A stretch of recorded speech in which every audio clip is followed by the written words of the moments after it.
Shri Advaita Gadadhar Shivasadi Gaura Bhakta Vrinda. Hare Krishna, Krishna Krishna, Hare Hare, Hare Rama, Rama Rama, Hare Hare. Thank you very much. Hare Krishna. Dear devotees, please accept my humble obeisances. All glory to Srila Prabhupada. Hare Krishna, His Grace Sundar Prabhuji, please accept my humble obeisances. Jai Srila Prabhupada. Thank you again for kindly coming online and extending your association to all of us. Thanks, devotees, for joining in for this week's Q&A session with Prabhupada. I'm sure you're taking the maximum benefit by contemplating and your spiritual inquiries. I think there are 20 of us. Priyansh Prabhu, I think there were a few more devotees that were likely to join, right? You were telling me from India amongst your group. If there is Yes, a yes, yeah, Prabhu, they have joined actually. That is Smriti is Smriti. there. Brilliant. Yes, Okay. Thank you so yes. much. So as you can see, I think everyone owes it back to Prabhu, who is extending his precious time to all of us. We are not as consistent as he is to be with us. We are spacing around sometimes, and we're not able to be as consistent as he is keen to, give us his association. So, um, for that purpose, if we can chain up, we can try to extend at least one or other person whom we know. Who are more favorable and more fertile, in cultivating Krishna consciousness, and he would be more keen to join these sessions. Please do not restrict it to yourself, as you have seen thus far how much benefit and how much um, enlightenment that you have all received by associating with Prabhu for last few weeks. So please, the honest request is to help. Prana अच्छे jar शे हेतु प्रचार. Bhakti Siddhanta Saraswati Thakur has also said the prachar is not a big thing that we cannot do. We should endeavor to our own capacity. So please bring in more souls, more jivas who can associate, and with that you will also get the spiritual piety and the spiritual strength with that. So that's the whole purpose as well, to expand the congregation, outreach to many people, as many as people as possible. So with that thought, my constant request had been this. So please help um, to pass on the link, as Priyansh Prabhu is kindly doing that. Of course, he is in the Ishtagoshti of led by His Grace Prahlad Prabhuji and other devotees from ISKCON Pondicherry. So please take that as an example and try to help others also. So with that thought, I would like to pause here, and we can open the floors for questions, and I'll pass on the mic to His Grace Sundar Prabhuji to take the session forward and enlighten us. Hare Krishna. Thank you very much, Prabhuji. Thank you very much for again inviting me to your wonderful association. Fortunate to be of some service to all of you. Hare Krishna. So, anyone has anything to start with?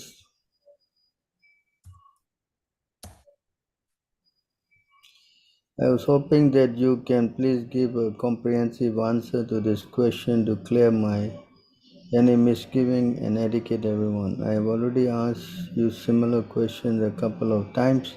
Are we allowed to read other scriptures such as the Bible or the Quran or books about other religions? Are we allowed to read books on topics such as psychology of relationship or even famous music composers? Are we allowed to read books written by ISKCON devotees such as those written by Satsarup, Gurujan, Gopi Paradhana Das? Must we only read books written by Prabhupada and nothing else? Please educate us to what we should do if we are tempted to read books not written by Prabhupada. I'm asking all this question because I face a lot of strife when selecting what to read. I'm currently reading the Lilamrita, but only because you had given me the permission to do so. KBI doesn't sell renunciation through wisdom or the quest for enlightenment. Must I somehow or other procure and read these books even if they are not readily available?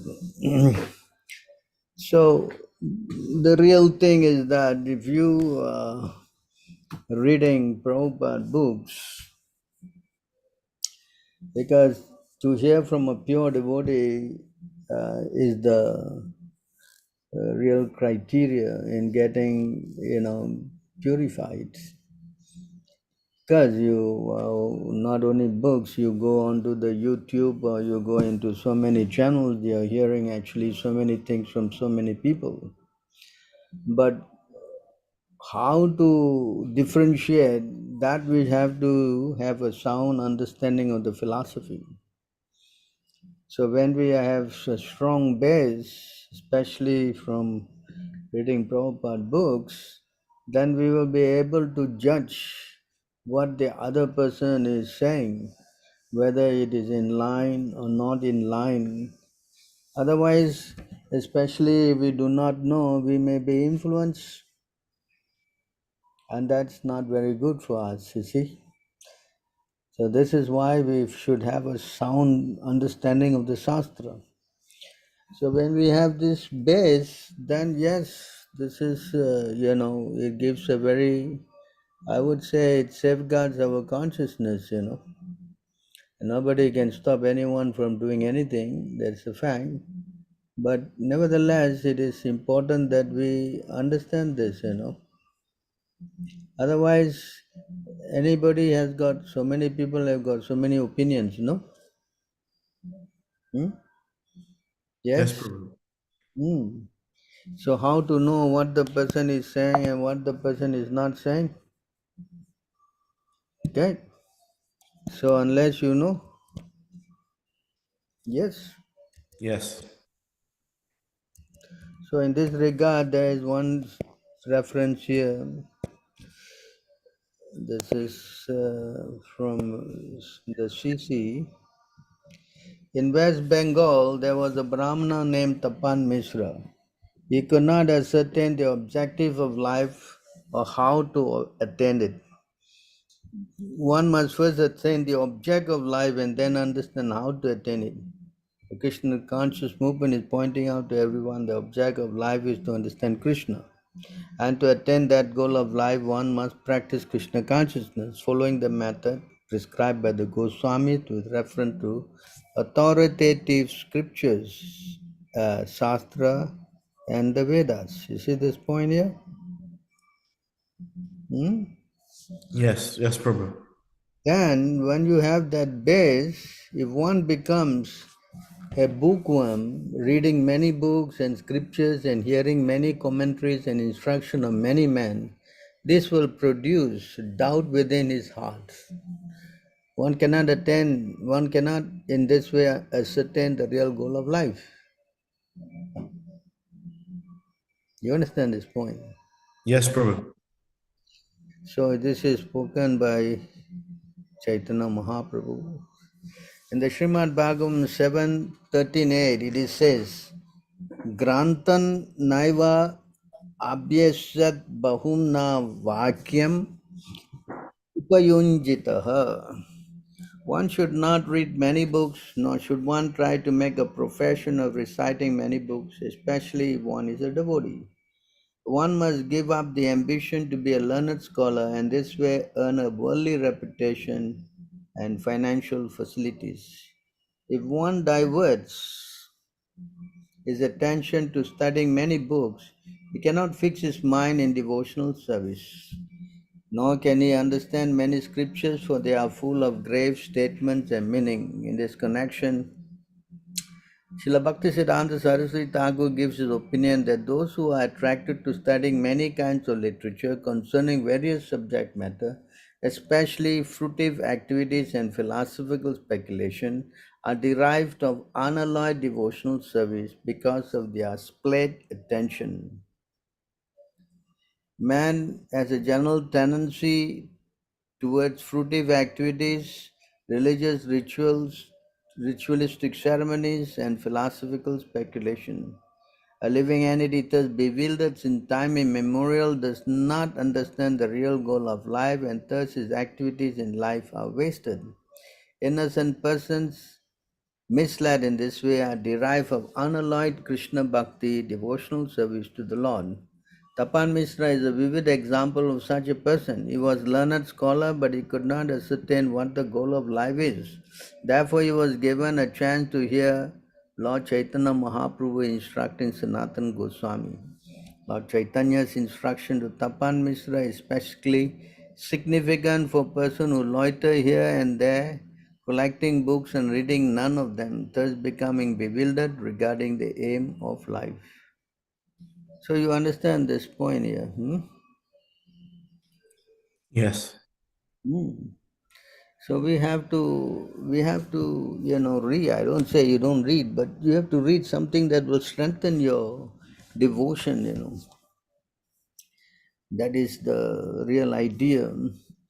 And of course, Prabhupada always say, everything you need to know is there in my books. So why not first concentrate on reading Prabhupada books? All right. And what about in regards to the Vedanta, such as Vishishtadvaita and Dvaita and all that? Is it all right to read the Vedanta, Vaishnava Vedanta?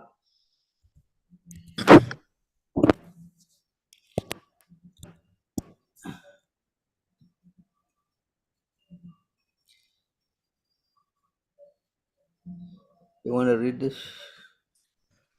Because they are bewildered by the illusory energy of the Supreme Personality of Godhead, Yajnavalkya and Jamini and other compilers of the religious scriptures cannot know the secret, confidential religious system of the 12 Mahajanas. They cannot understand the transcendental value of performing devotional service or chanting the Hare Krishna mantra. Because their minds are attracted to the ritualistic ceremonies mentioned in the Vedas, especially the Yajur Veda, Sama Veda, and Rig Veda, their intelligence has become dull. Thus, they are busy collecting the ingredients for ritualistic ceremonies that yield only temporary benefits, such as elevation to Svargaloka for material happiness. They are not attracted to the Sankirtana movement. Instead, they are interested in Dharma, Artha, Kama, and Moksha. So the purport. Since one may easily achieve the highest success by chanting the holy name of the Lord, one may ask why there are so many Vedic ritualistic ceremonies and why people are attracted to them. This verse answers that question. As stated in Bhagavad Gita, Vedascha sarvar aham eva vedyaha. The real purpose of studying the Vedas is to approach the lotus feet of Lord Krishna. Unfortunately, unintelligent people bewildered by the grandeur of Vedic yagyas want to see gorgeous sacrifices performed. They want Vedic mantras chanted and huge amounts of money spent for such ceremonies. Sometimes we have to observe the Vedic ritualistic ceremonies to please such unintelligent men. Recently, when we established a large Krishna Balarama temple in Vrindavana, we were obliged to have Vedic ceremonies enacted by Brahmanas because the inhabitants of Vrindavana, especially the Smarta Brahmanas, would not accept Europeans and Americans as bona fide Brahmanas. Thus, we had to engage Brahmanas to perform costly yagyas. In spite of these yagyas, the members of our society performed Sankirtana loudly with mridangas, and I consider the Sankirtana more important than the Vedic ritualistic ceremonies. Both the ceremonies and the Sankirtana were going on simultaneously. The ceremonies were meant for a person interested in Vedic rituals for elevation to heavenly planets. Jari Krita Matir Madhu Pushpitayam. Whereas the Sankirtana was meant for pure devotees interested in pleasing the Supreme Personality of Godhead. We would have simply performed the installation ceremony seriously. We would have simply performed Sankirtana, but then the inhabitants of Vrindavana would not have taken the initiation ceremony seriously. As explained here, the Vedic performances are meant for those whose intelligence has been dulled by the flowery language of the Vedas, which describe fruitive activities intended to elevate one to the higher planets.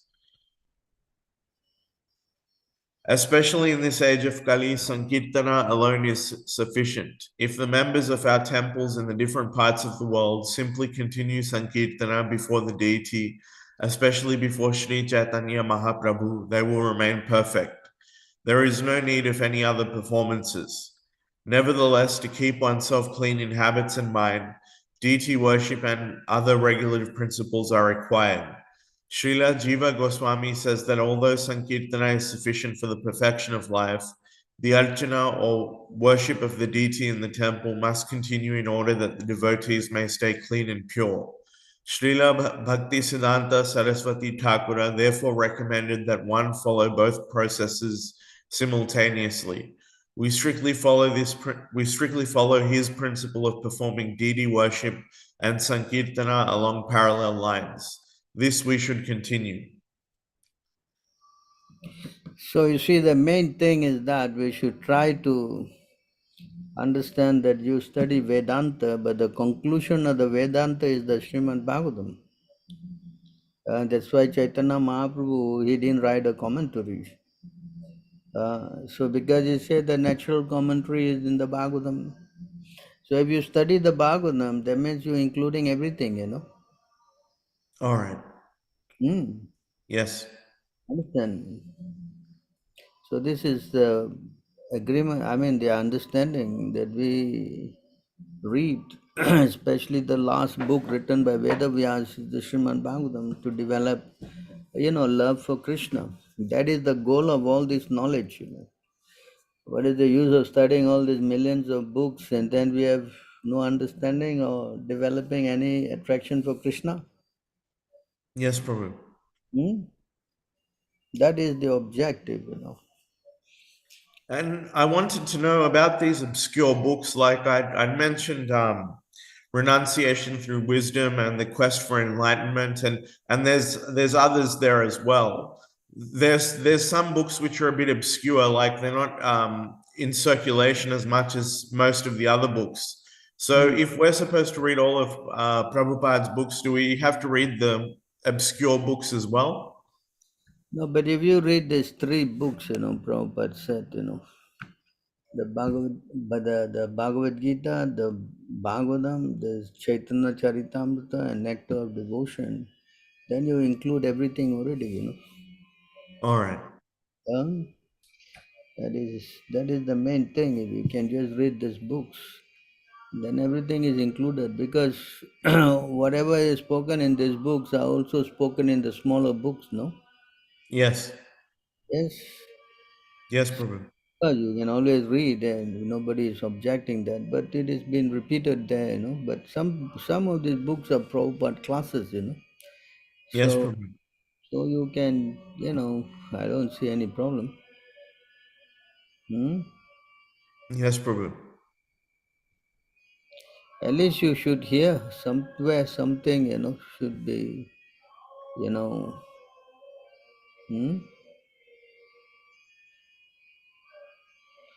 Somewhere we should always keep in touch by hearing, something from the Shastra. Whichever way we can hear, that'll be good, no?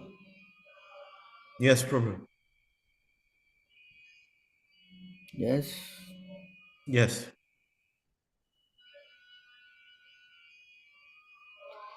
So here you can see what Prabhupada is saying.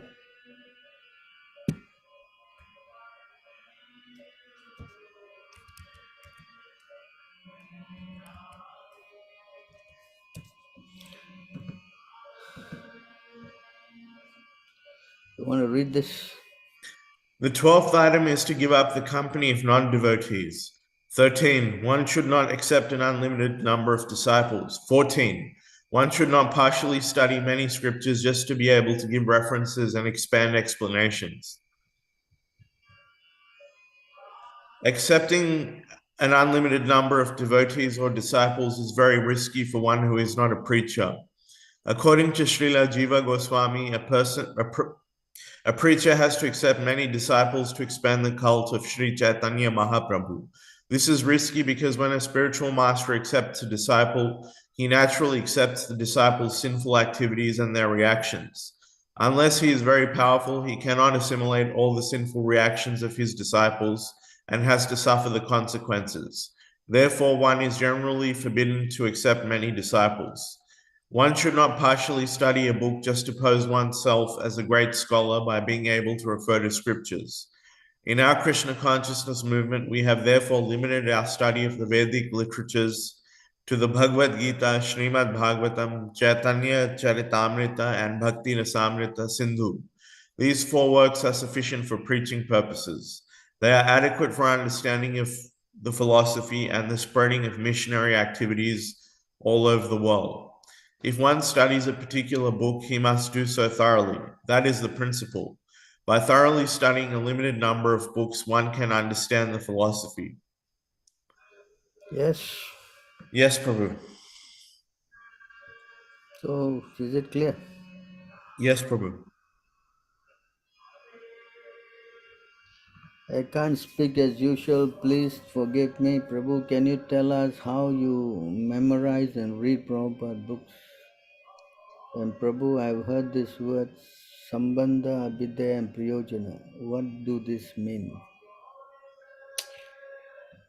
This question has been asked to me a couple of times. Practically everywhere I go, they ask me this thing, how I memorize and read the books. I myself, I don't know. Whenever you ask me a question, the answer just pops out. I guess it's only the mercy of Prabhupada, I don't know how this happens or works for me. I cannot say that can I have a powerful memory or what? I don't think so. I just know that I'm trying to just be a servant of Prabhupada. It's about all. And by trying to serve him, and I guess this revelation comes, You ask me a question, somehow or other, Krishna in my heart cannot reveals it to you. That's all I can say. So this Sambandha, Abhidaya and Prayojana, I think this is in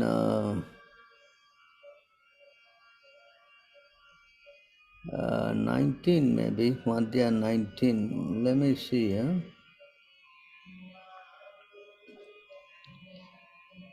Those three words are used there. Sambandha means linking with the Lord, joining or, and Abhidaya means practicing the rules and regulations. And Priyojana means attaining the goal, that is developing love for God. So this is the, three aspects.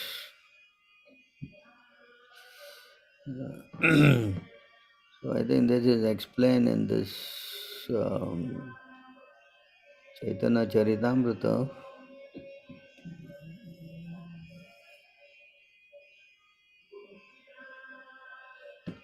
When one starts practicing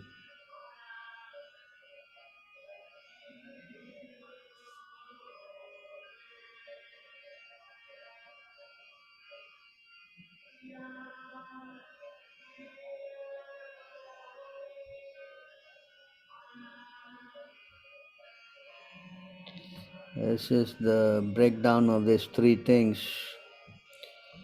So initially, the deity that is involved in establishing that relationship, Sambandha Gyan, is Madan Mohan, And the deity that is making you develop your spiritual practice, that is the Govinda Ji, that is Abhidaya. And the deity that is involved in developing your Priyojana, that is Gopinath. So these three deities have been worshipped in Vrindavan for these three purposes. So that is the understanding.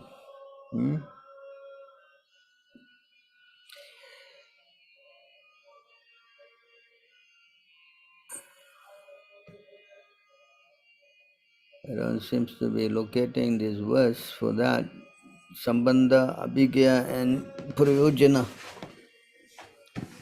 Anyone knows Shishi?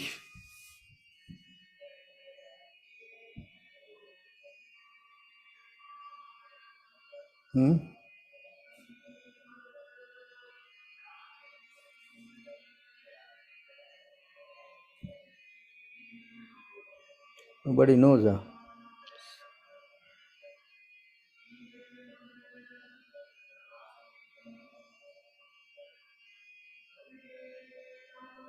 I know that there is a description of it in Adi Leela in chapter 1.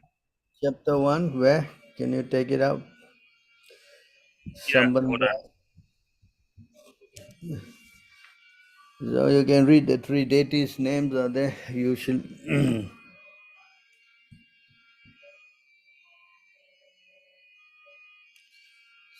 spoken of as the three aspects.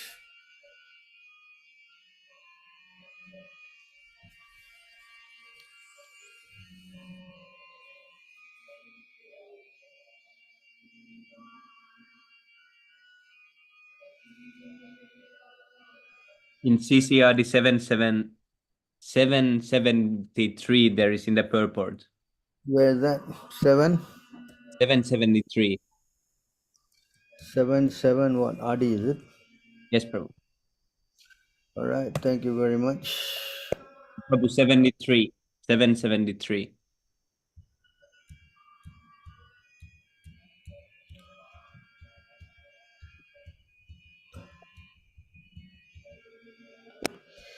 All right, you got it here. 7. No, Prabhu, it's 773. 773, yeah? Yes, Prabhu. The second paragraph of the purport. Yeah, you can read about it. So here, who's asked the question, you can read, or he can read. Someone else can read.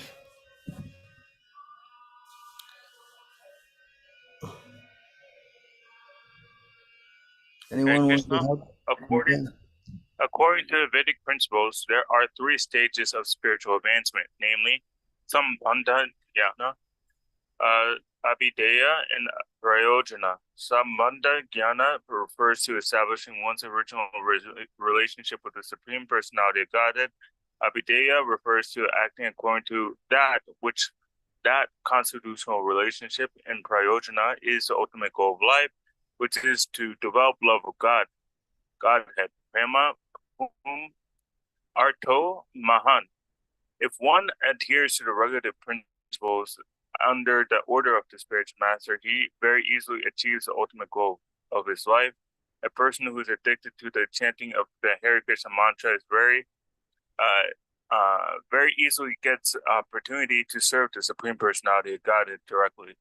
There is no need for such a person to understand the grammatical jugglery in which the Mayavadi sannyasis generally indulge. So Sri Sankaracharya also stressed this point. Nahi raksita turitin karane. Simply by juggling grammatical suffixes and prefixes, one cannot save himself from the clutches of death. The grammatical words jugglery cannot bewilder a devotee who engages in chanting the Hare Krishna Maha Mantra. Simply addressing the energy of the Lord as Hare and the Lord himself as Krishna very soon situates the Lord within the heart of the devotee. But by thus addressing Radha and Krishna, one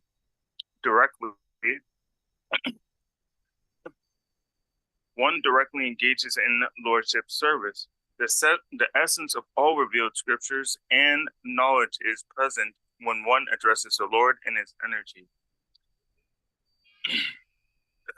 So this is the point. So yes, here, okay. So you understand this is the principle. It is explained here. That the sambandha is to establish one original relationship with Krishna. You see? And then abhideya refers to acting according to the constitutional relationship.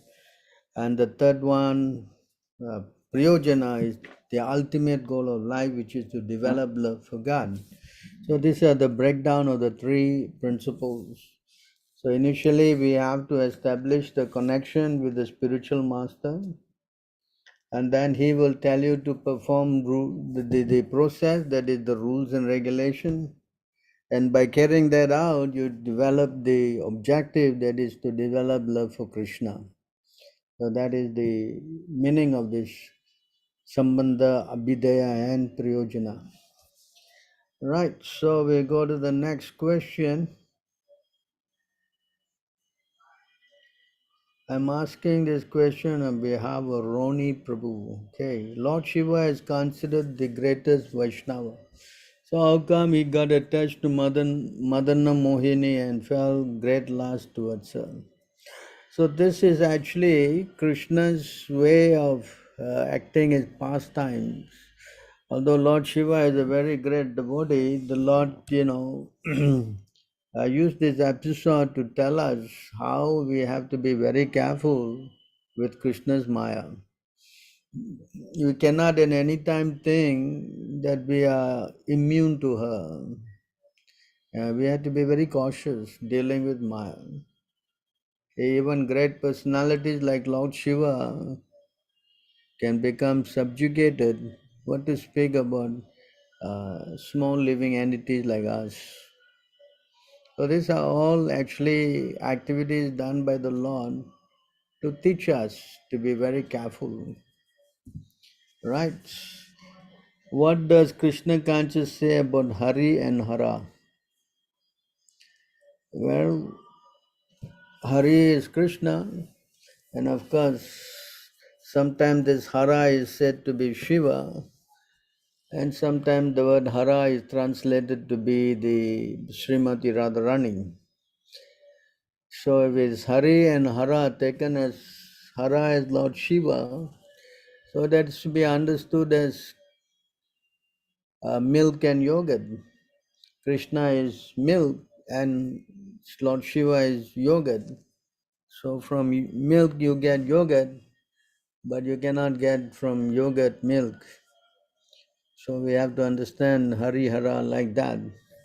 But if this Hara is taken as the energy of Krishna, that is Srimati Radharani, then it goes to Hare. So that's why we chant Hare Krishna, and that is the the mantra that completes the what we say understanding of Krishna and his internal potency. So that is also said like that, Hari and Hara.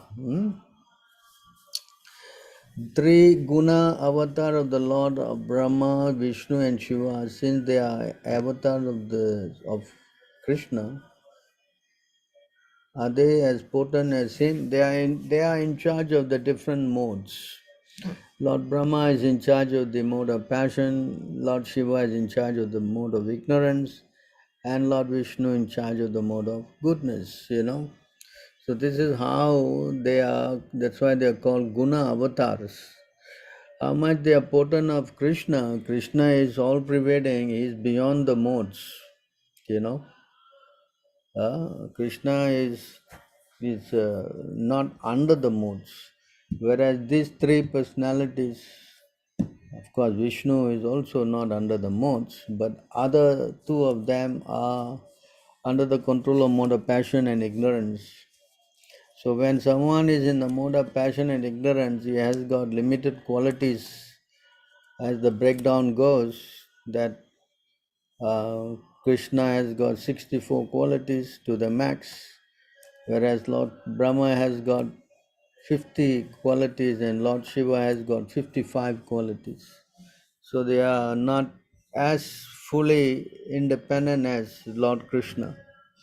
So that is the understanding. Thank you very much, Prabhu. Jai Shri Prabhupada. in 2748, in such a transcendental stage, there is no need of artificial control of the mind, mental speculation or meditation as performed by the jnanis and yogis. One gives up such process as the heavenly King Indra forgoes the trouble to dig well. So what is the question on this?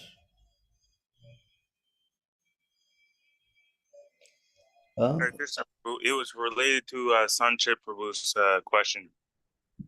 So, or in relate to his questions. Yes. Thank you so much. Hare Krishna, dear devotees, mission complete. One Gita and one magazine to the guests. Now I can watch the question and answer. Okay. 7146. One's relationship with, this is the same explanation. How do we deal with a situation, Prabhu, when we see highly advanced and senior most devotee acting selectively out of their own selective understanding on Srila Prabhupada transcendental instruction about his spiritual movement? What do you mean here? Can you elaborate? Huh? Who is asking this? Vinay Hari. Who is this? Hare Krishna Prabhu. Can you explain Yes, what is? yes, please accept my humble obeisances, Prabhu. All glories to Prabhupada, except mine Yes, too. yes, yes. Like Prabhupada had said few things about how the movement should go forward after he leaves the body. It's mentioned in many of the books what he has written. So what, I'm not sure, but the movement is not going as per Prabhupada's vision and mission. What Prabhupada wanted from all of us. So now we are all bifurcated and separated, picking up few things, whichever we believe to be close to our understanding. Ultimately, Prabhupada wanted of all of us to live as a family together, right? That is what he has mentioned again and again. That was his biggest concern. How will we carry forward this whole thing together as a family? So if you come to the transcendental level, Brahma Bhuta stage, then yes, everybody can work on the transcendental level. But if someone is in the practicing devotional service in the mode of passion or ignorance, then you will have this separatist mood. You understand? Yes. So that's why you have to learn how to practice devotional service. That's why transcendental stage, no? Correct. How to come to the transcendental stage? Then we have to practice our rules and regulation, Mangala Arati and all, so that we transcend the modes. True. But if we don't do that, then we doing devotional service in the mode of passion and ignorance. It is, we will have all these crazy ideas which is going on now. Correct. Correct. Absolutely. You understand? Ji. So this is our problem right now. So what to do? So therefore, it's all on our hands now. So you see here, it is explained. Devotional service executed by a person who is envious, proud, violent, and angry, and who is a separatist, is considered a mode of darkness. So we should not practice devotional service in the mode of passion or ignorance. Agreed. Yes, yes. But do you see from your perspective that somewhere in future we all can come together again for Prabhupada's happiness and pleasure? As long as you follow his instruction, 100% and make advancement, yes, why we cannot? In the spiritual world, we all are together, right? Yes, yes. Correct. For now, I don't know. Well, as a father, I feel a father. Even during Prabhupada time, he could not work with his god brothers. I know. Yes? Yes, I know that.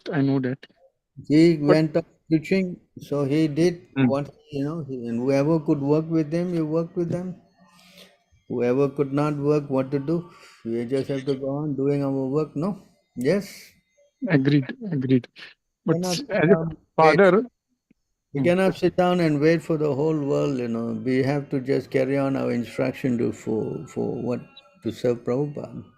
So we do that, then we carry on. Whoever can come, that's good. Who cannot come, what can you do? Yes. correct. Yes. So our objective is to carry on the preaching.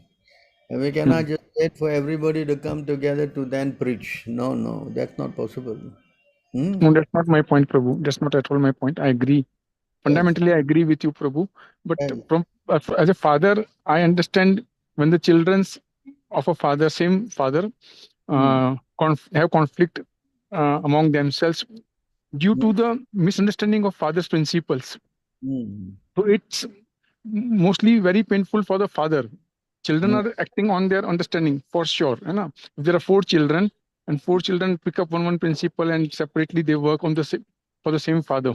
So it's very painful for a father to see us separated and bifurcated or divided. I want to have you gone through this book of Srila Prabhupada, The Final Leela? If you allow me, I want to share a few pages of Srila Prabhupada from that book. Who wrote the book? Hari Sauri Das Prabhu from ISKCON, Australia. He was there that time when Prabhupada in Vrindavan, when he was last few days, he was with Srila Prabhupada. Prabhupada had this great concern, biggest concern. Prabhupada said very clearly, yes, the ritual system of initiation. And I am aware, yes. It's the number one culprit to not do it. Yes. Can you allow me to share the pages, Prabhu, if it's okay? Just for from my side. What's the point of reading from somebody who is completely blatantly disobeyed Prabhupada? No, I'm not talking about that. See about the Prabhupada words. How do we know if Prabhupada said those words? I think you will relate, Prabhu. You are what you know the story very well. I also worked with them. Ji. I know his name was Prabhupada Kripa. He fell down. So everything I know about him. He can say so many things, but the main thing, if you want to invite the whole world, is to follow what Prabhupada asked us to do. If they are not going to follow what Prabhupada said, then how to unite the world? I'm wasn't choti muh badi baat. I have a small I have one small suggestion which can bring and bridge this gap, which can bring all of us together and even cannot bridge this gap until they accept this ritual system of initiation and putting Prabhupada in the center, which they will not do. For that only I need to talk with you also and them also and try to make an attempt. Talk to them. You go and talk to them, okay? I need your guidance and support also, Prabhu. You go talk to them. Time. I already told you what we want. We want them to follow what Prabhupada said. I'm trying to talk to everyone. Yes, I'm trying to talk to all of you and. So you go and talk to them, okay? Right. Yes. But can we connect later in 1-to-1 on some chat? You allow me sometime, whenever. No, I already told you what I want. You go and tell them this. If they want to cooperate on that stand, then yeah, we can talk. Otherwise, what's the point in wasting my time, Right? I've been through this since 1996, okay? Yes, Prabhu. But we have to keep Prabhupada's ideology in center in this. I'm telling you what we have been doing. We have been telling them to follow Prabhupada, and they're not willing to. What to talk about?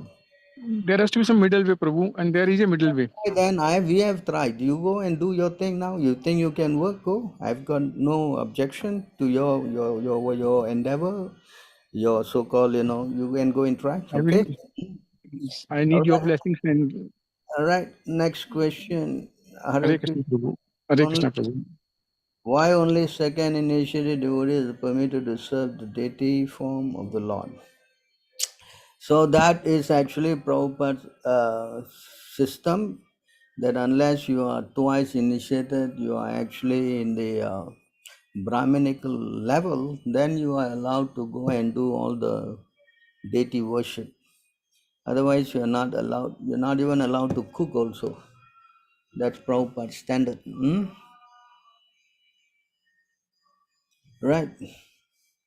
Yes, Prabhu.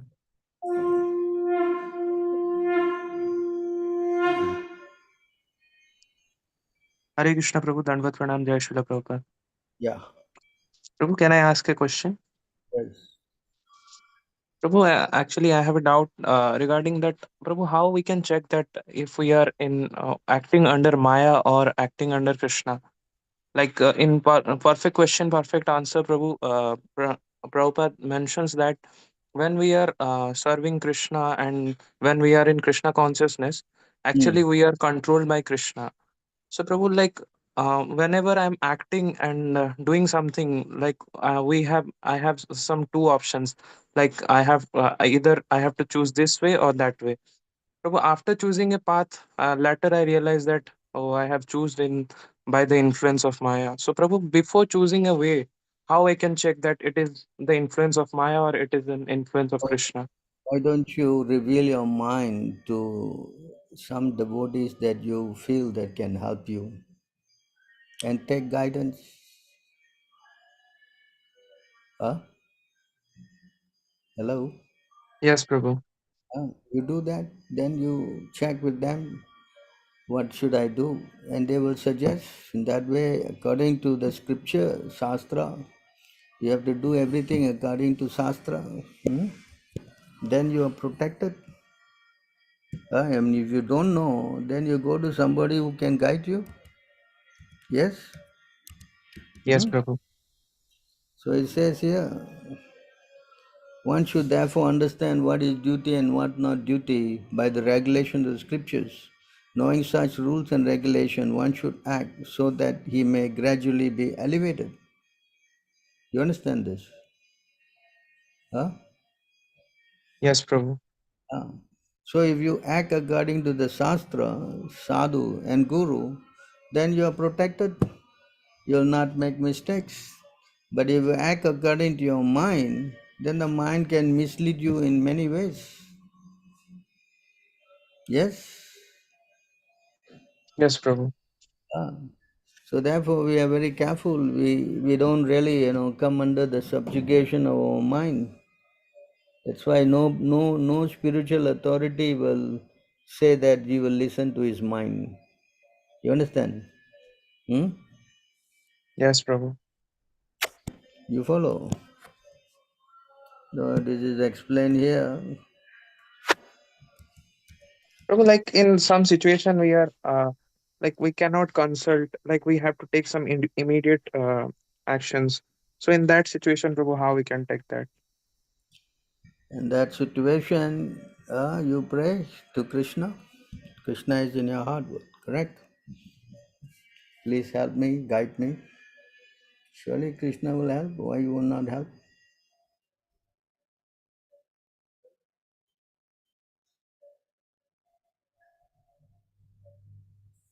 Yes.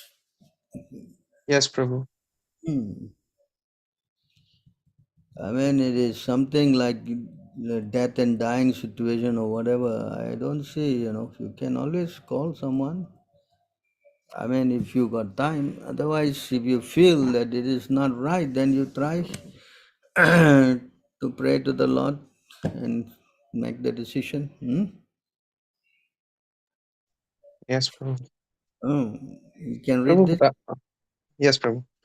All the learned scholars have given their opinion. The mind is by nature very restless, and one cannot make friends with it. If we place full confidence in the mind, it may cheat us at any moment. Even Lord Shiva became agitated upon seeing the Mohini form of Lord Krishna, and Saburi Muni also fell down from the mature stage of yogic perfection.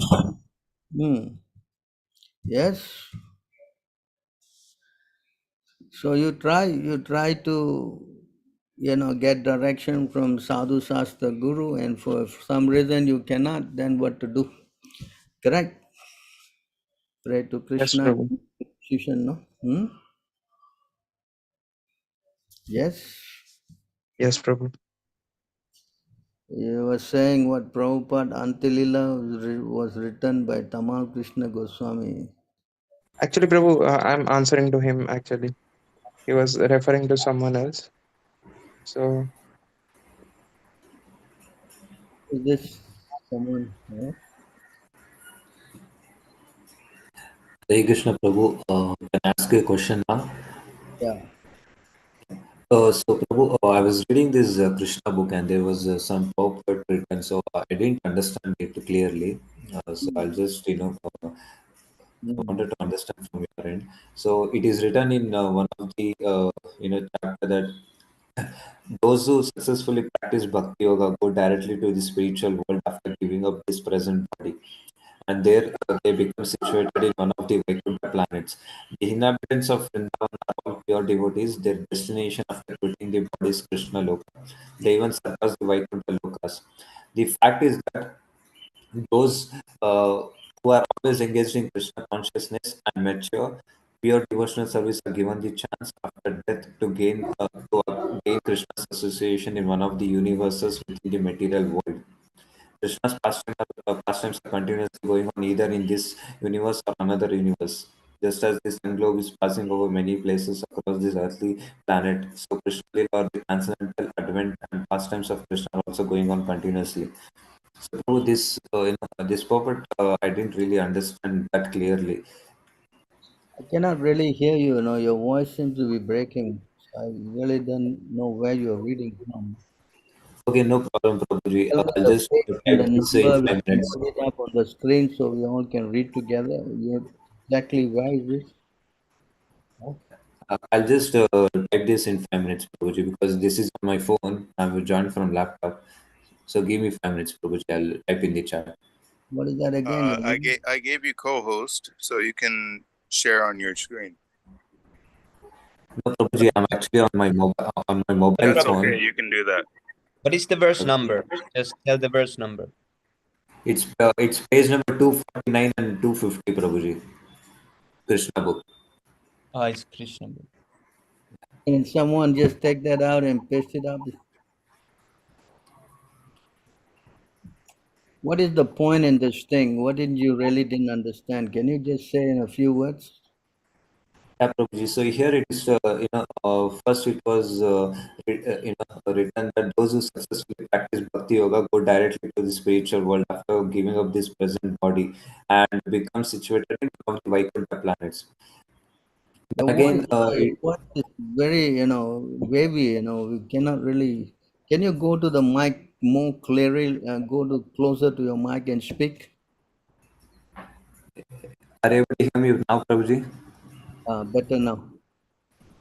So I was saying that here at first it was written that those who successfully practice bhakti yoga go directly to the spiritual world after giving up this present body, What's and that they again? become. I didn't understand that. What is that again?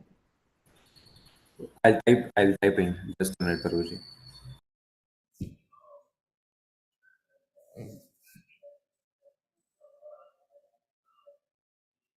So the first part is those who actively practice Krishna consciousness go back after this life. Was it like that? Okay, Yes, those who Prabhuji. practice Krishna consciousness, they go back. Yes, then what is your question?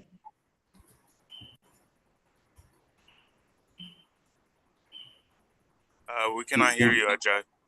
He's writing. Uh,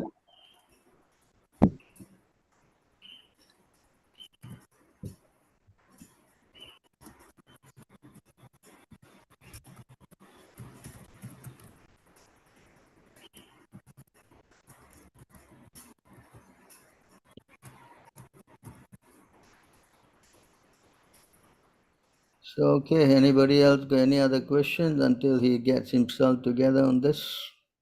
Hare Krishna, Prabhu. Can I ask another question? Yeah. Prabhu, like how we can check ourselves that we are we have a fault finding attitude, or we are doing it for our good only. So when you actually in the neophyte stage, you're always finding faults. That's the problem being a neophyte, is always evaluating. So as you make more advancement, then you try to see the good in others,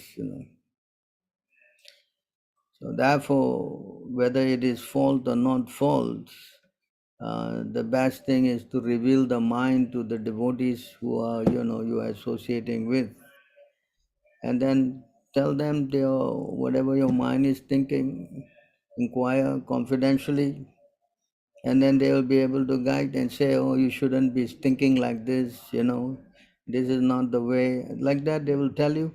Hmm? You Yes, understand? Prabhu. Otherwise, the mind is always accepting and rejecting and trying to make friends and trying to make enemies. And this is the whole thing with our mind since since birth. You follow. Yes, Prabhu. And neophyte stage is always like that. We are always thinking we are better. That's the problem. We think that we are better. We think we know how to do it better. We always think, the other person is stupid. He doesn't know. That's how it is. You follow? Right? Yes, Prabhu. That's why you need a guru. If you don't surrender to a guru, then this will be a perpetual problem. Yes, Prabhu. Mhm. You follow? Yes, Prabhu. So without the help of a spiritual master, it's very hard to give up this fault-finding attitude, because surrendering is not there, no? Yes? Yes, Huh? Prabhu. Mhm. So who I surrender to? I'll take my mind as my most confidential, uh, you know, person to closely associate with, and my mind is the number one problem. Yes. Yes, Prabhu. So even Prahlad Maharaj said,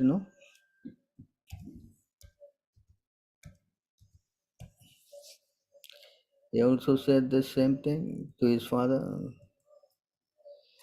Prahlad Maharaj continued, my dear father, please give up your demonic mentality. Do not discriminate in your heart between enemies and friends.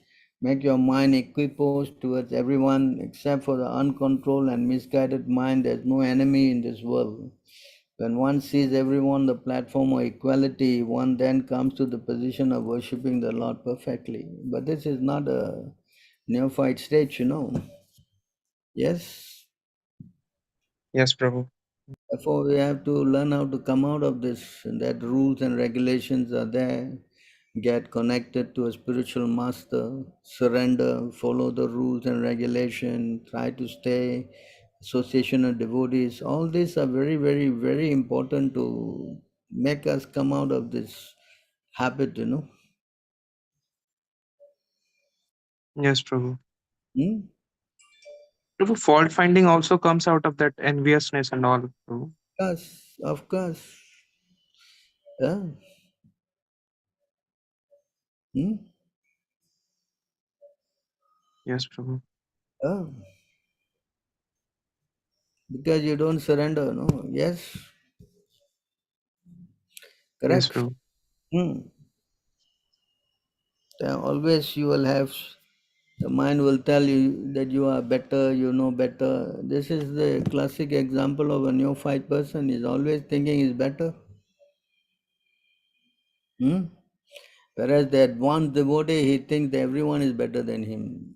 And that kind of thinking, when you go to the first class stage, in the neophyte stage, always quarreling and bickering and fighting because of this problem. Yes. Yes, Prabhu. So you try to get yourself initiated and try to follow. Yes, Prabhu. Prabhu, currently I'm consulting with Prahlad Bhakta Prabhu from ISKM Pondicherry, and he is guiding me a lot. You should go there and stay there for some time also. Yes, Prabhu, we are visiting on this October 8th. Very good. You try to go and stay there, and that way it will help you more, learn all the process, the rules, regulation, how to be a devotee. That will help you a lot. Yes, Prabhu. Prabhu, So, another question I have that I have read from one of the comment of YouTube in our ISKM channel.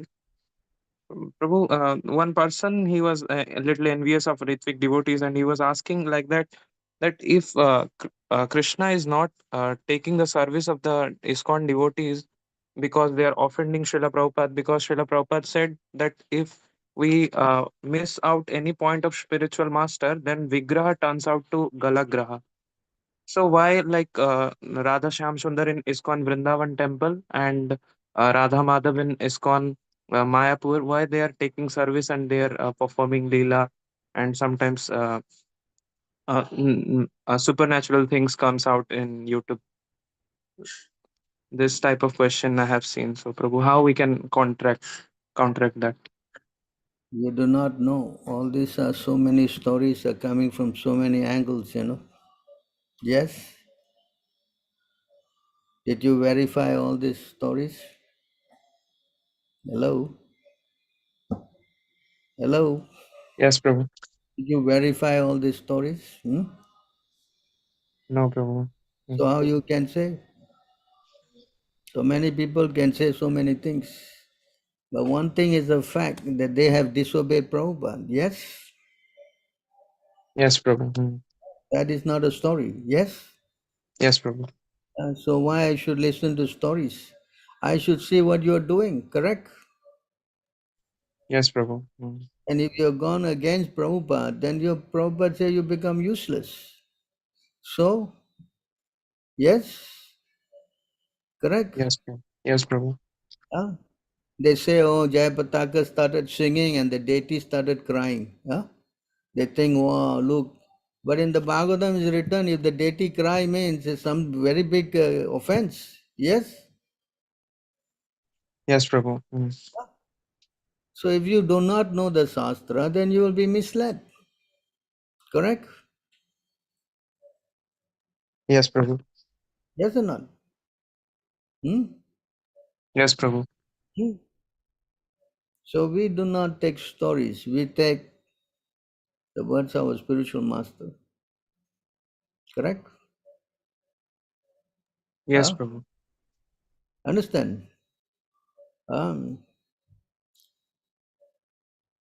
Hello? Is it clear? Yes, Prabhu. Prabhu, like, how should I answer him so that he can be satisfied? First of all, we don't know the story is what true or not, no? Correct? Yes, Prabhu. Yes or not? Anybody can manufacture some stories, correct? Yes, Prabhu.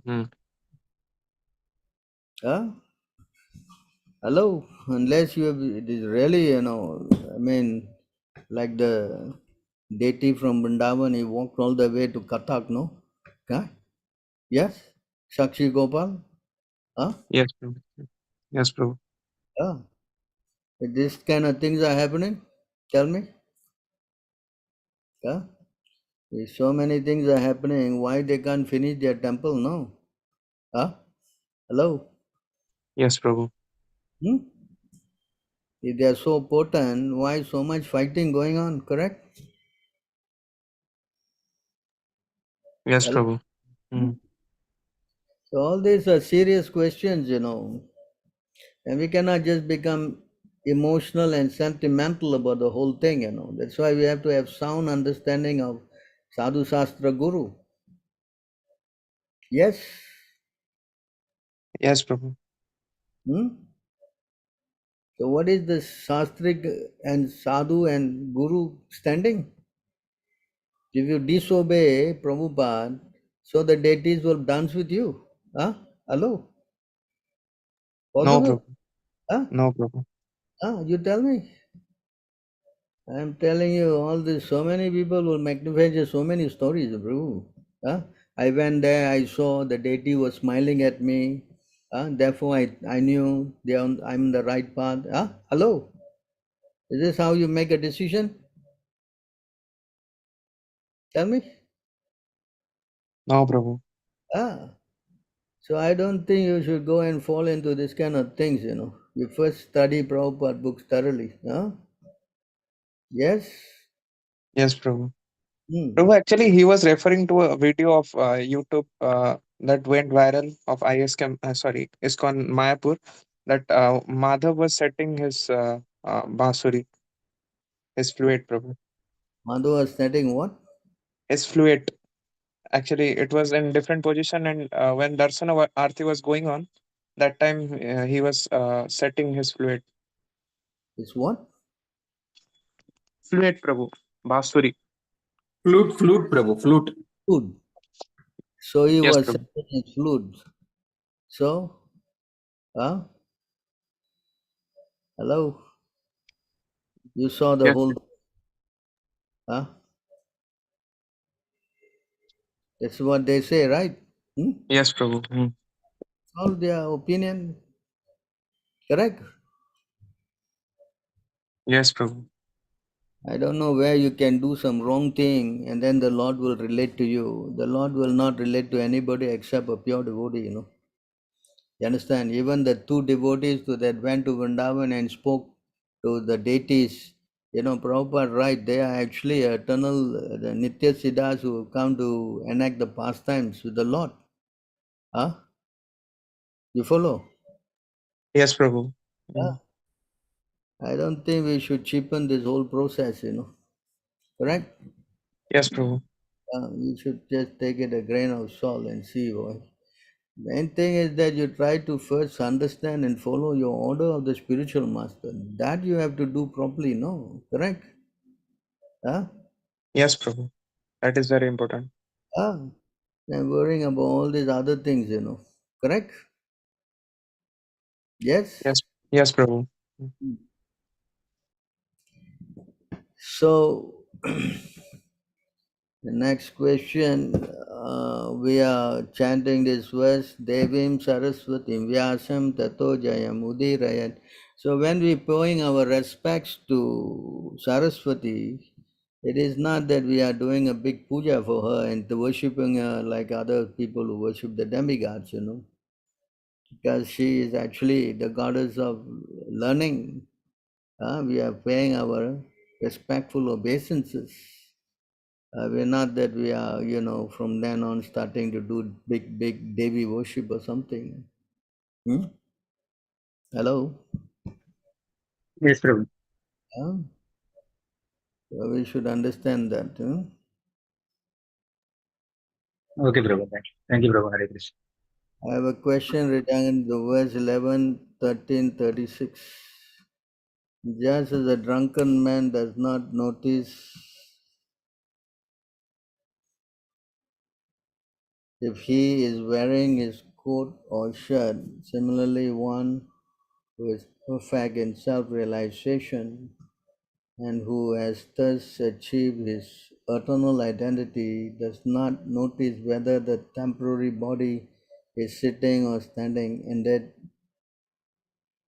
if by God's will the body is finished, or if by God's will he obtains a new body, the self-realized soul does not notice, just as a drunken man does not notice the situation of his outward dress.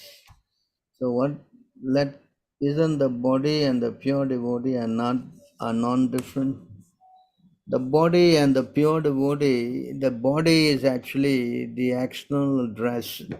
So one who has realized his eternal position as a spirit soul, so he is on the transcendental level. So he does not act on the bodily platform at all. See, so Prabhupada said when one person is in that level, then Krishna maintains him, Krishna, gives the food and all the thing because he doesn't care. He doesn't identify with the body. Just like the example of a drunken person, he doesn't know whether it's clothing or no clothing or, sleeping on the floor or what, he's not in the body subconsciously. So therefore, pure devotee, he also goes beyond that. He does not identify or, try to maintain his bodily status. And that is the meaning of this verse. So that is a very high platform. That's why Arjuna asked this question in Bhagavad Gita. In the same time, he asked in the 14th chapter, How does a transcendentalist behave? How he sits, how he stands, how he does his all his thing, you know? Yes? Yes, Prabhu. Arjuna asked this question 2 times, no? Right? Yes. So because how does he, you know, he's always thinking about Krishna. Hmm? Thinking about Krishna. You understand? Yes. So here he asked in the second chapter this question.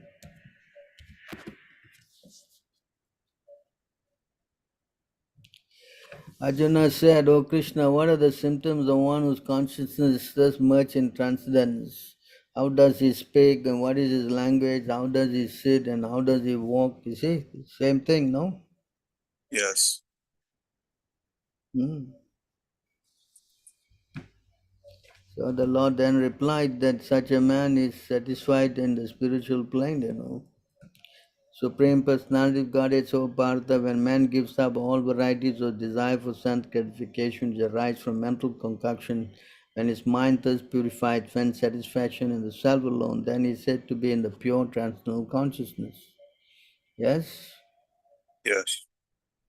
So it's not affected on the bodily plane anymore, you know. You follow? Yes. Thing again, he asks in the 14th chapter, again the brother, you know, he asked the same question.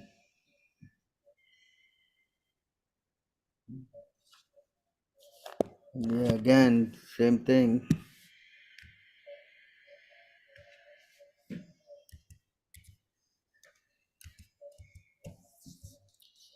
Yeah, the same question. Arjuna inquired, my dear Lord, by which symptoms one is known who is transcendental to the 3 modes? What is his behavior? How does he transcend the modes of nature? Again, the Lord replied, he replied more elaborately this time. He says,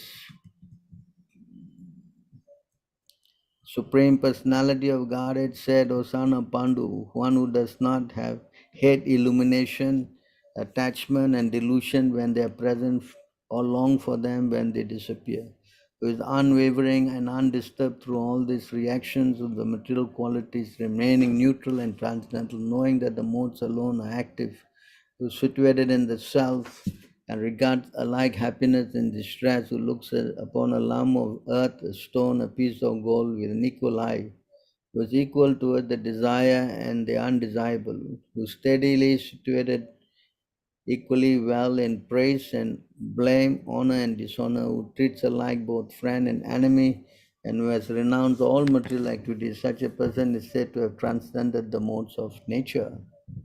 Yes? Yes. So, and this is the position our transcendentalists know. Yes.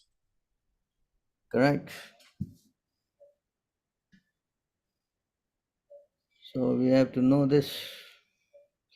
And that way a person becomes, very indifferent,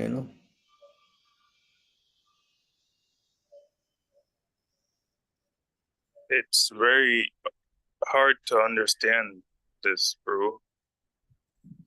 Yeah, it's hard to understand because we are now in the conditioned platform, no? Yes. So until we transcend, then these things all will become very clear. Right now we are so much trapped with the body, and if we don't have food, we will be in big turmoil, no? Yes? That's a fact. Ah. See how we are disturbed by hunger, thirst, this, that, so many things. Right? Yes.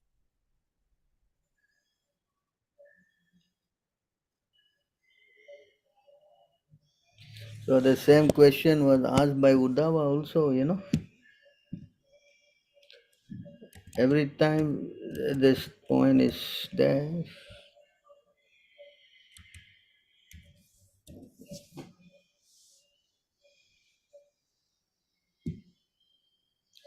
Again, the same thing. You want to read that? Yes, Prabhu. Translation. My lord, Achyuta, the same living entity is sometimes described as eternally conditioned, and at other times he as eternally liberated. I'm not able to understand, therefore, the actual situation of the living entity. You, my lord, are the best of those who are expert in answering philosophical questions. Please explain to me the symptoms by which one can tell the difference between a living entity who is eternally liberated and one who is eternally conditioned. What various ways would they remain situated, enjoy life, eat, evacuate, lie down, sit, or move about? Yes. Yes. So this question has been asked by Uddhava also. So when you are transcendental, then you are not so much concerned about the body.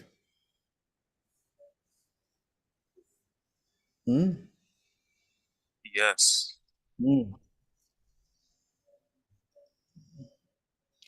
Is it clear? It's very clear, but I'm still struggling to grasp it, bro. Thank you, bro.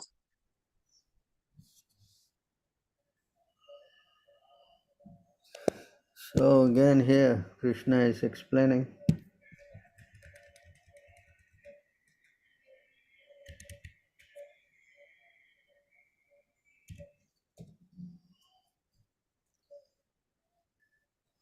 Want to read this? Yes. One who is enlightened in self-realization, although living within the material body, sees himself as transcendental to the body. Just as one who is arisen from a dream gives out the identification with the dream body. A foolish person, however, although not identical with his material body, but transcendental to it, thinks himself to be situated in the body, just as one who is dreaming sees himself as situated in an imaginary body. Wow, actually, this is it makes it more understandable, at least.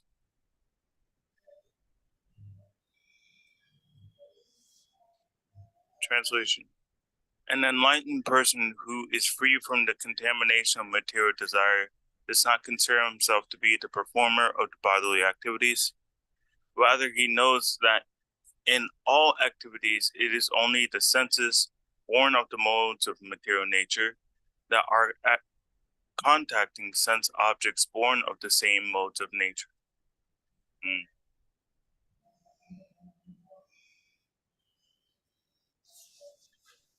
An unintelligent person situated within the body created by his previous fruit of activities thinks, I am the performer of action. Bewildered by false ego, such a foolish person is therefore bound up by the fruit of activities which are in fact carried out by the modes of nature. This is actually very succinct. An enlightened person fixing detachment engages his body in laying down, sitting, walking, bathing, seeing, touching, smelling, eating, hearing, and so on, but is never entangled by such activities. Indeed, remaining as a witness to all bodily functions, he merely engages his body senses with their objects and does not become entangled like an unintelligent person. So is it clear? Now it's clear. Thank you, bro. So you go on reading all those verses in this chapter, you will understand better. Yes, thank you.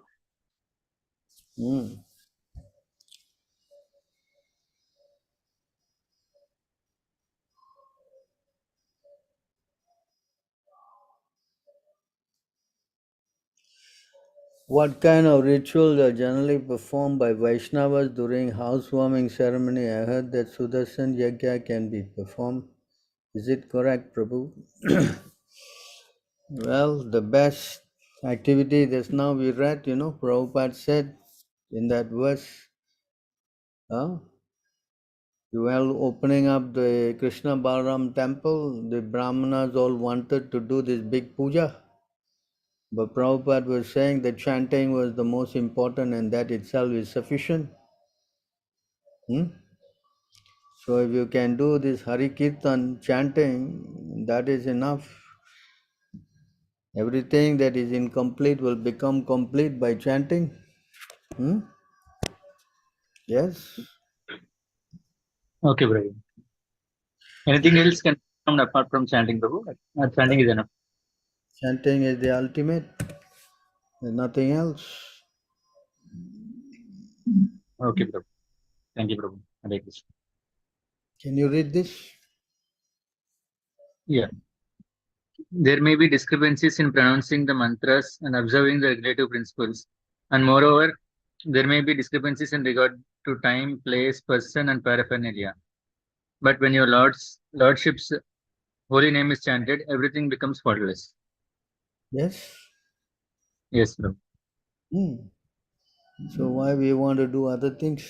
Well, we know everything else is not going to work, no? Correct? Yes.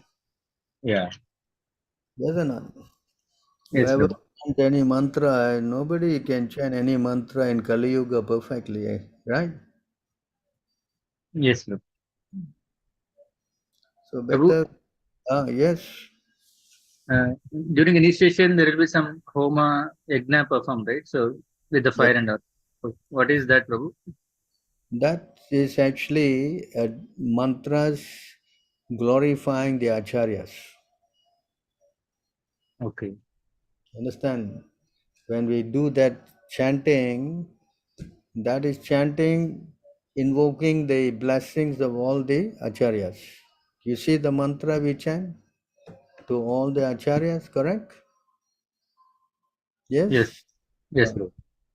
So that is different from the homa. There's other people do. They're chanting all the mantra for the devatas and this and that. We don't do all that, no? You understand? Yes, Prabhu. So we do what is recommended by our spiritual master. That is our only saving grace. Although it is run properly or not properly, but because we are doing it in accordance to the desire of our Guru, that is our saving grace. Yes? Yes, Prabhu. You understand? Yeah. Hare Krishna, Prabhu. Thank you.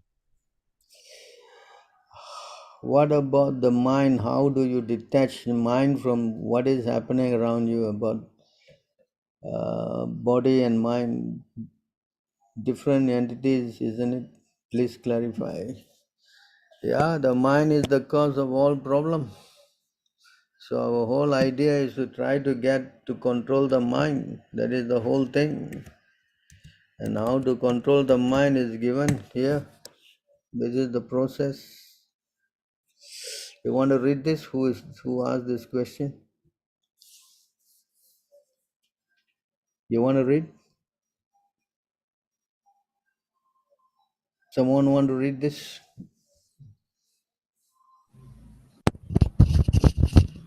Yes, Prabhuji, I'll read. Translation: this uncontrolled mind is the greatest enemy of the living entity. If one neglects it or gives it a chance, it will grow more and more powerful and will become victorious. Although it is not factual, it is very strong. It covers the constitutional position of the soul. O King, please try to conquer this mind by the weapon of service to the lotus feet of the spiritual master and of the Supreme Personality of Godhead. Do this with great care. So this is the process. So unless you have a guru and you take shelter of his lotus feet and with his blessing worship the Lord, then this mind can come under control. If you don't have these two personalities, then it's very difficult to control the mind. You understand? Yeah? In fact, it is impossible. Person who don't have a guru who try to do this control, It's not going to work, no? You want to read this again?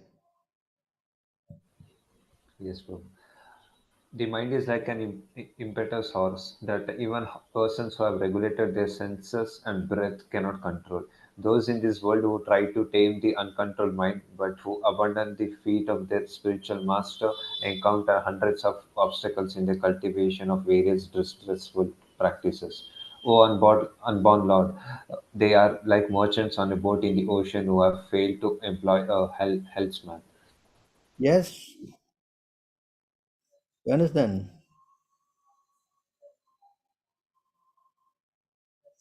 Huh? Is it clear? Yes, bro. Oh. So this is the idea, huh?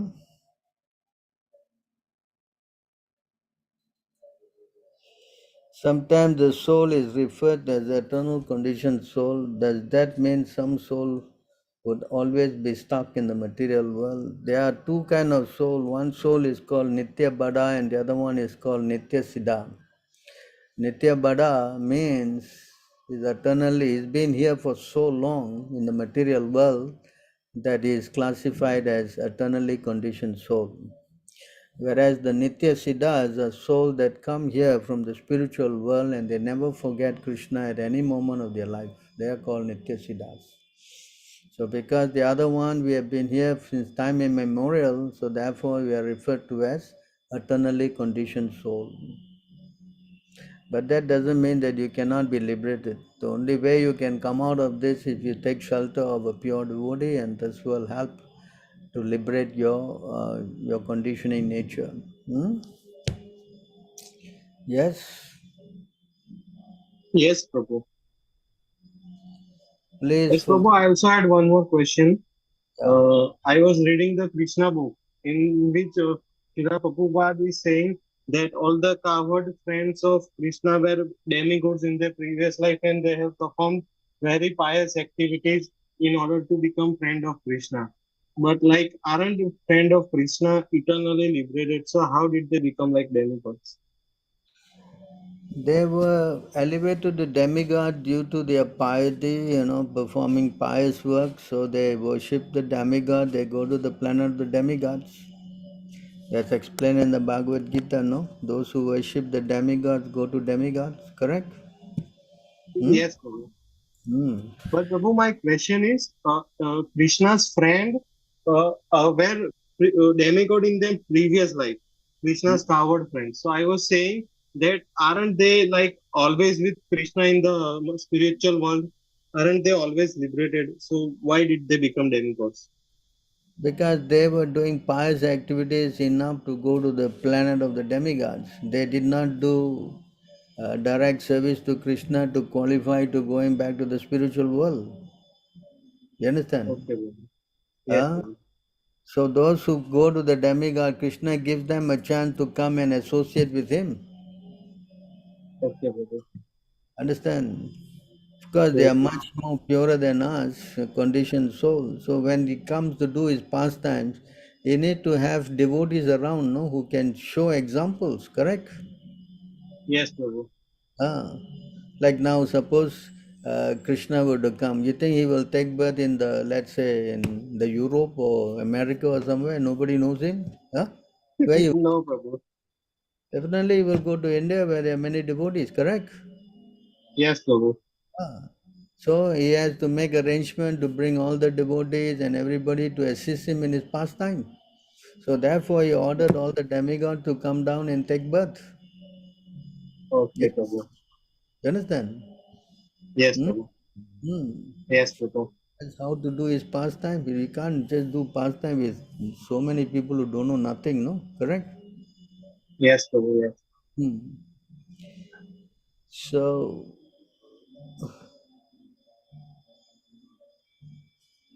please, I'm asking you a lot of questions. One last question, Prabhu. Now I'm reading books for 1 hour regularly. In the 1 hour, I try to read Srimad Bhagavatam, Nectar of Devotion, and teaching of Lord Chaitanya. So, Prabhu, should I focus on only one book, I'll go on with this. And Prabhu, can you suggest a book I should also focus on? Well, if you really want to start, you should start reading The Science of Self-Realization first, that is the best book to start first. And then go to the Gita and read the Gita. If you try to read everything in one time go, you may not, sometimes you just get confused with where you heard, where you read this and where you read that. So you keep reading one book at a time, that will give you a lot of clarity, that you are reading this book and this is where, your information is coming from. This will strengthen your memory and your consciousness. Otherwise, if you read too many books, you may not know. Sometimes you may get a little bewildered. Right.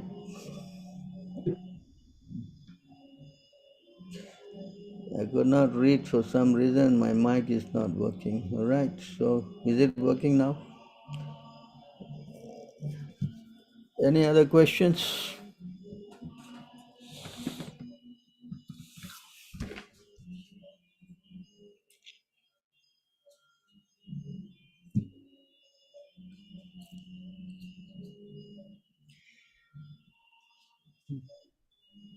Hare Krishna. Prabhu. Yeah. Uh, as this devotees from ISKCON, they are not following what the Srila Prabhupada orders, right? So, sometimes we talk against the ISKCON devotees. So, considered as a Vaishnava Aparada, is it okay to talk? So if someone is making a mistake and you call him and you say this is the mistake, is that offense? Prabhupada said to call a thief is no offense, but someone is not a thief and you call him a thief, and that is an offense. Yes? Yes, Prabhu. So they are making mistakes. Unless we tell people why they are making this mistake, how will others learn? Yeah? Yes or not? Yes. Isn't it? Yes, Prabhu. Otherwise, how you know? Just like Srila Prabhupada tell us, this person is like that, this person is like this. Otherwise, how we will learn? You'll think everybody is very good, no? Eh? Yes, Prabhu. Yes or not? Yes, Prabhu. So, it will not be considered as a Vaishnava Aparada then. That's not aparad. If somebody is a thief and you say he's a thief, is that an aparad? No, Prabhu. Yeah. So why we should worry if someone is doing mistake and we tell them where is your mistake, and if they are kind enough to learn, then it is saving them. Yes? Yes, Prabhu. If someone is cheating someone and you tell him, hey, please you stop this, is that a wrong thing to do? Huh? Prabhu, not wrong. You have to be pointing out. Otherwise, how you teach? Correct? Yes, Prabhu. So we should be careful. They will say like that because they think that aparat means to talk bad about their gurus, no? But what about their gurus doing the wrong thing against Prabhupada? Huh? They can do anything they like, is it? Can? Huh? No, Prabhu, cannot. So if we are telling them, then these guys are not learning, then whose fault is it? Yeah, it's their fault only. Yes or not? Yes, Prabhu. Huh? Can see here what Prabhupada said.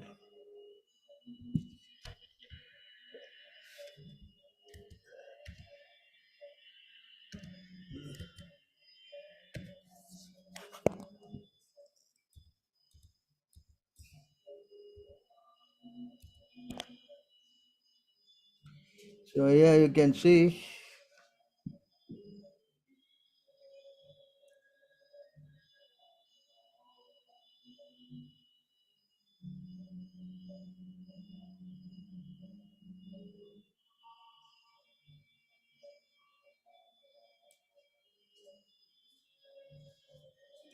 You want to read this? Hello? Yeah. Can you read? Akrodha means to check anger. Even if there is provocation, one should be tolerant.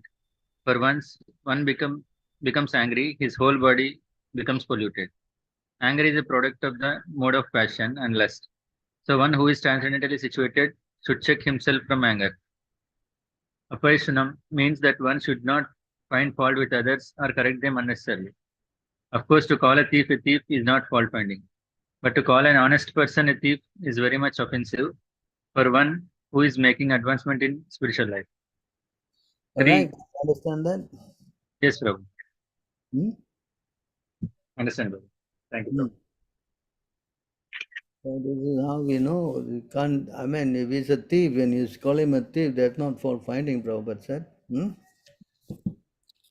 Yes? Yes, yes, Prabhu. So they will always say like that because that's how they will make you feel frightened, no? That you cannot talk like this, correct? Hmm? Prabhu. Yes? Yes, Prabhu. Hmm. But unless you tell the fault, how they will learn? Huh?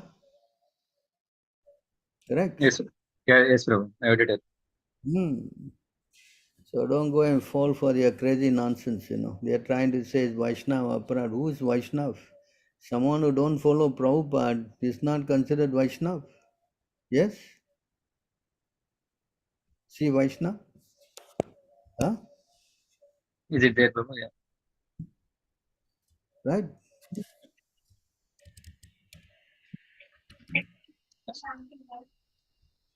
One who offends is considered, yeah, who disregards.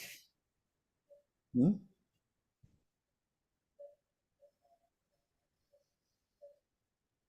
Whoever is chanting, will they not be considered as Vaishnavas, Prabhu? They chant. This, Yeah. One who performs worship of Lord Govinda but fails to worship his devotees should be understood to be not a devotee of the Lord, but simply a victim of false pride.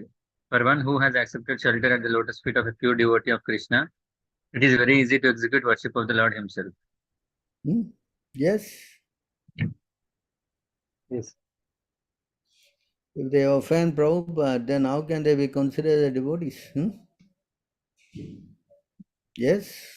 Yes, Prabhu. So you ask them to show some evidence, scriptural evidence to show Vaishnava Aparad? Huh? Yes? Yes. Yes, Prabhu. Correct. Yes, Prabhu. Isn't it? Huh? Yes, Prabhu. Yes, because they are chanting, we cannot consider them as Vaishnavas. Why? If you are saying you are chanting, you are Vaishnava, but if you offend a pure devotee, then how you can be Vaishnava? Huh? Yes, yes, Prabhu. Correct.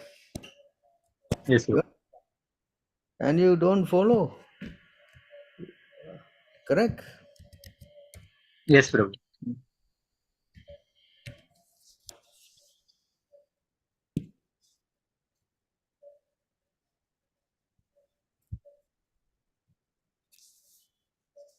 You want to read this also? Yes, Prabhu. The Shruti and Smriti literatures are to be understood as my injunctions, and one who violates such codes is to be understood as violating my will and thus opposing me. Although such a person may claim to be my devotee, he is not actually a Vaishnava. Hmm? Yes, Correct. Prabhu. All these people, you know, they don't read proper books, you know. Hmm? They think that they are pure devotee now and you cannot only offend them. What about them offending Prabhupada? That's all right, is it? Hmm? No, Yes? Prabhu. Yeah, Correct. yes, Prabhu. They are biggest Vaishnava Aparadis. Yes, Prabhu. Huh? Yes? Yes, Correct. Prabhu. Yes, correct, Prabhu. Recently, one of their big Vaishnava guru has fallen down after so many years. Huh? Yeah, Giriraj Swami, right, Prabhu. At the age of 77, such a big Vaishnava, Aparadis. Why is he falling down? Hmm? Tell me. Yeah, because they are not Vaishnava. Because they are offending Prabhupada, correct? Yes, Prabhu. Hmm? And after chanting for so many years, he says he's attracted to lust. Huh? What kind of program is that, boy? Yeah. Understand? Can you read this? Yes, Prabhu. Ramachandra Puri was thus denounced by Madhavendra Puri. Due to his offense, gradually material desire appeared within him. Hmm? Read. The word vasana, material desires, refers to dry speculative knowledge. Such speculative knowledge is only material. As confirmed in Srimad Bhagavatam 10.14.4, a person without devotional service who simply wants to know things kevala bodha labdaye gains only dry speculative knowledge but no spiritual profit. This is confirmed in Bhakti Sandarbha 111, wherein it is said, Jivan Mukta api punaryanti samsara vasanam yadachinta mahasaktav bhagavate aparadina. Even though one is liberated in this life, if one offends the Supreme Personality of Godhead, he falls down in the midst of material desires, of which dry speculation about spiritual realization is one. In his Lagu, even if one is liberated in this life, he becomes addicted to material desires because of offenses to the Supreme Personality of Godhead. A similar quotation from one of the Puranas also appears in the Vishnu Bhakti Chandrodaya. Uh, should I? Even liberated souls. Yeah, even liberated souls sometimes fall down to the material desires, but those who fully engage in devotional service to the Supreme Personality of Godhead are not affected by such desires. These are references from authoritative revealed scriptures. If one becomes an offender to his spiritual master or the Supreme Personality of Godhead, he falls down to the material platform to merely speculate. Correct? Yes, Prabhu. Hmm. After so many years, this is the product. Hmm? Correct? Yes, Prabhu. Hmm. And they're blaming on the disciple. Oh, he took disciples who are not following, and therefore he has got completely, disturbed, Huh? Hello? First place, why you take disciples? You are not asked to. Yes? Yes, Prabhu. Hmm. Understand? After so many years of practice, you should be somewhere spiritually, correct? Huh? Yes, Prabhu. Again, you are desiring material loss is coming in your heart. Why? Because you have disobeyed Prabhupada. Yes? Yes, Prabhu. Hmm. You understand? Yes. So we should be very careful. If you think our Ritvik system is bogus, then this is, if you go there, this is what's happening. Hmm? Yes? Yes, Prabhu. Yes or not? Yes, Hmm? Prabhu. Hmm. Can you read this? Yes, Prabhu. If the devotee commits an offense at the feet of a Vaishnava while cultivating the creeper of devotional service in the material world, his offense is compared to a mad elephant that uproots the creeper and breaks it. In this way, the leaves of the creeper are dried up. Hmm? Yes? Yes.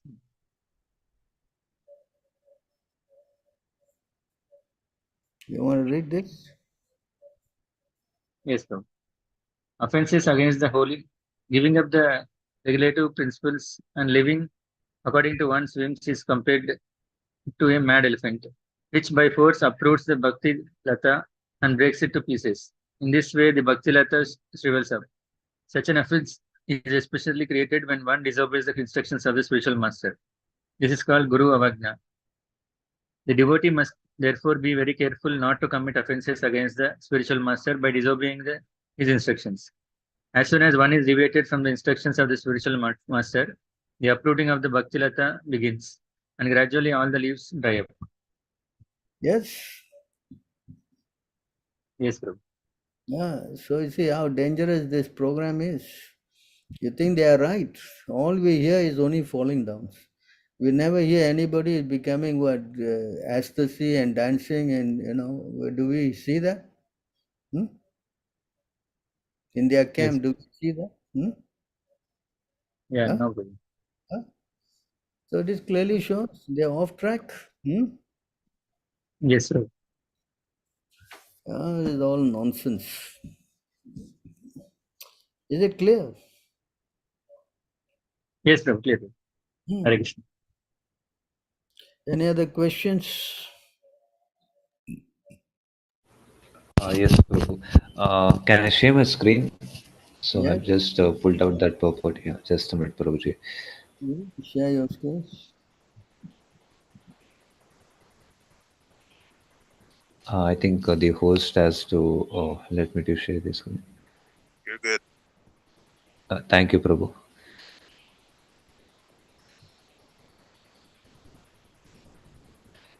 Is my screen visible, Prabhu? Yeah. Yes. Yeah. So, Prabhuji, this was the purport that I wanted to, have an understanding from you, because I didn't really, get any clarity about it when I read it. So here, can I read now, Prabhu? Yeah. Yeah. Those who successfully practice Bhakti Yoga go directly to the spiritual world after giving up this present body, and there they become situated in one of the Vaikuntha planets. The inhabitants of Vrindavan are all pure devotees. Their destination after quitting the body is Krishna Loka. Even they surpass the Vaikuntha Lokas. The fact is that those who are all always engaged in Krishna consciousness and mature, pure devotional service are given the chance after death to gain Krishna's association in one of the universes within the material world. So, Prabhuji, I wanted to understand. So here it is said that those who successfully practice Bhakti Yoga, they go to the one of the planets in Vaikuntha. And again, here it is said that the fact is that those who are always engaged in Krishna consciousness and mature devotional service are given the chance after death to again gain Krishna's association in one of the universes within the material world. So I didn't understand this, Prabhuji. So when you are a devotee of Krishna, before you go to the Goloka Vrindavan, you are allowed to go to that particular universe where Krishna is doing his pastime. Understand? Okay. So there you go and you will witness all this killing of all these demons. Because you go to the spiritual world, there is no killing of demons. You understand? Okay. So before you go there, you are given a chance to witness all these pastimes of the Lord. And then after that, you go to the spiritual world. You follow? Okay. Understood. Is it clear? Yes, Prabhuji. Now it's clear. Hmm. Thank you, Prabhuji. Okay. Hare Krishna. So, okay, I guess we are running out of time now. Thank you all for coming online. Thank you very much for your kind association. I hope you enjoyed the session. Thank you so Thank much, you, Prabhuji. Prabhu. That was one. Please accept Thank you, my Prabhu. Manchakalpatarvishya Rupyascha Dosita Kripalu Kripa Sindhyaiva Cha Patitanam Pavanebhyo Vaishnavebhyo Namo Namaha. Bol. Hare